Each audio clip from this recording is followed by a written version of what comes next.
BA second year,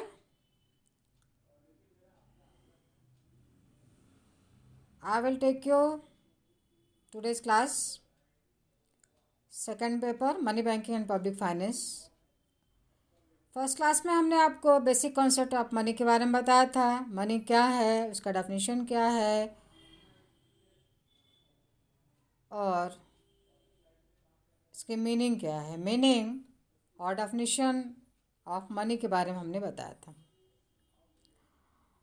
आज हम nature of money के बारे में आपको बताएंगे। What is nature of money. Nature of money में इसको हम कुछ पॉइंट्स के द्वारा क्लियर करेंगे। पहली बात, मुद्रा एक आवरण न होकर के आधुनिक अर्थव्यवस्था का एक सक्रिय तत्व माना जाता है। मुद्रा एक आवरण न होकर के आधुनिक अर्थव्यवस्था का एक सक्रिय तत्व माना जाता है। मुद्रा साध्य नहीं बल्कि साधन है।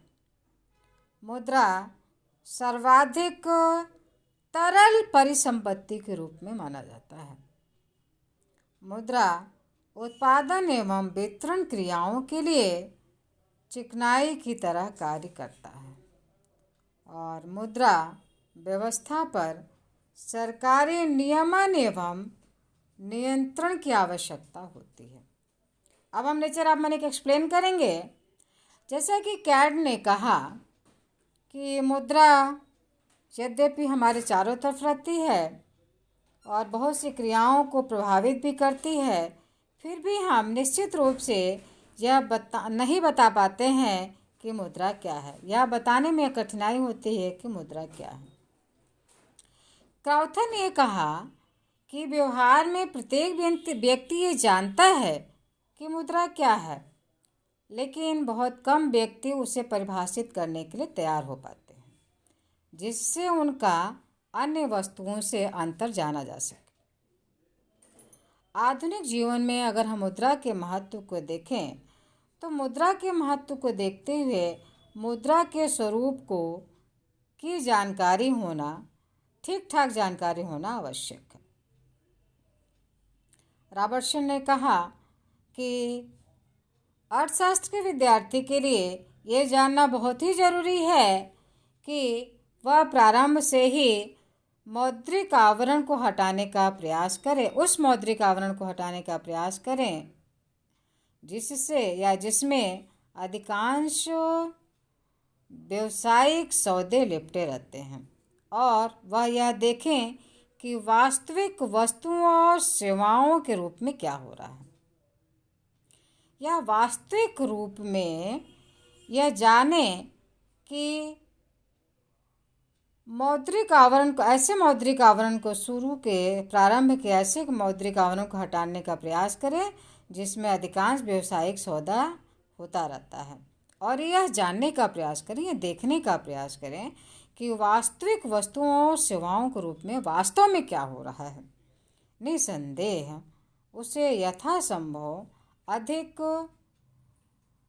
मर्मज्ञ बनाएं और यह देखने का प्रयास करना चाहिए कि वास्तविक त्याग क्या है और वास्तविक रूप से संतुष्टि क्या है।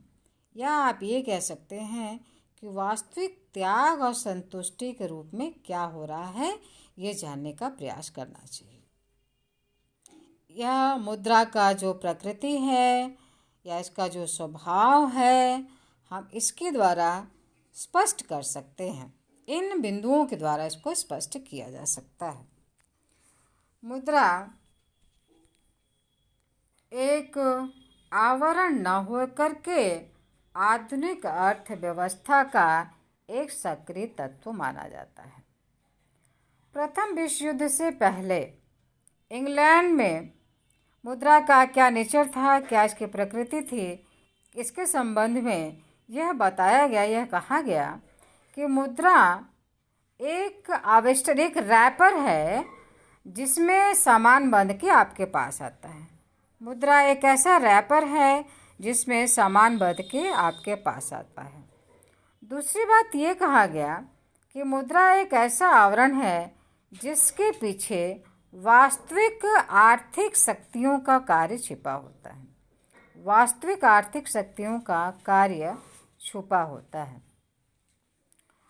तो इसलिए यह कहा जाता है कि मुद्रा एक आवरण न होकर के बल्कि आधुनिक अर्थव्यवस्था का एक सक्रिय तत्व माना जाता है। मुद्रा की तुलना एक ऐसे राज्य मार्ग से एडम स्मिथ ने किया था जो कि देश के समस्त उत्पादन को बाजार तक पहुंचाती है, लेकिन स्वयं भी कुछ उत्पादित नहीं करती है। एडम स्मिथ का एक मानना था कि मुद्रा एक ऐसे राज्य मार्ग है या मुद्रा एक ऐसा राज्य मार्ग है जो कि देश के समस्त उत्पादन को बाजार तक पहुंचाती है, लेकिन स्वयं यह उत्पादन नहीं करती या स्वयं कुछ भी उत्पादन नहीं करती या उत्पादित नहीं करती है। ऐसी ही मान्यता के आधार पर जो प्राचीन अर्थशास्त्री रहे उन्होंने ये कहा कि मुद्रा को एक ऐसे आवरण की संज्ञा दी है जिसके पीछे आर्थिक क्रियाएं छिपी रहती हैं। तो मुद्रा को एक आवरण या आवेष्टन के रूप में स्वीकार करने का जो निर्णय लिया गया, इसके संदर्भ में आत्मनिर्भर अर्थव्यवस्था के संदर्भ में ये सत्य हो सकता है। आधुनिक अर्थव्यवस्था के संदर्भ में अगर हम देखें तो ऐसा जो निष्कर्ष है वो भ्रमपूर्ण माना जाता है, लेकिन मुद्रा स्वयं संपत्ति का उत्पादन नहीं करती है, तथापि फिर भी परोक्ष रूप से धन का उत्पादन करने में सहायता अवश्य करती है। मुद्रा की आवश्यकता केवल विनिमय के कार्य के लिए ही नहीं पड़ता है, बल्कि उत्पादन के कार्य के लिए भी इसकी आवश्यकता पड़ती है। उत्पादन की जो प्रारंभिक पीढ़ी है उससे लेकर अंतिम अवस्था तक मुद्रा की आवश्यकता बनी रहती है। जैसे रॉ मटेरियल्स हो गए, मशीनरी हो गए, उपकरण का सामान खरीदना हुआ, श्रमिकों को मजदूरी देना हुआ, इन सब का भुगतान करना, तैयार माल को मार्केटिंग सेंटर तक पहुंचाना, यह सब आर्थिक क्रियाओं पर व्यापक प्रभाव डालता है। इसलिए मुद्रा आधुनिक अर्थव्यवस्था का एक बहुत ही एक्टिव एलिमेंट माना जाता है। मुद्रा का कार्य केवल वर्तमान आवश्यकताओं की संतुष्टि करना ही नहीं है, बल्कि भविष्य की आवश्यकताओं को संतुष्ट करना है। बचत करते समय व्यक्ति को जो त्याग करना पड़ता है, उसके बदले में भी बचतकर्ता को ब्याज मिलता है। तो निष्कर्ष रूप में हम ये कह सकते हैं कि मुद्रा एक आवरण न होकर के आधुनिक अर्थव्यवस्था का एक बहुत ही सक्रिय तत्व माना जाता है। दूसरी बात ये कही गई है कि मुद्रा साध्य नहीं बल्कि साधन है। तो मुद्रा का स्वयं में कोई उपयोग या महत्व नहीं है। मुद्रा का महत्व अनुपयोगी वस्तुओं एवं सेवाओं को प्राप्त करने की शक्ति में निहित है। जब तक मुद्रा में क्रय शक्ति विद्यमान है तभी तक मुद्रा की मांग की जाती है, लेकिन जब मुद्रा की क्रय शक्ति समाप्त हो जाती है तब यह हमारे लिए व्यर्थ की वस्तु बन जाती है। मुद्रा का अर्जन स्वयं मुद्रा के लिए नहीं किया जाता है, बल्कि अन्य वस्तुओं की सेवाओं और खरीदारी के लिए किया जाता है। अतः मुद्रा मानव जीवन का साध्य नहीं है, बल्कि उपयोगी वस्तुओं को प्राप्त करने का साधन है। Okay, I will continue at tomorrow class. Thank you.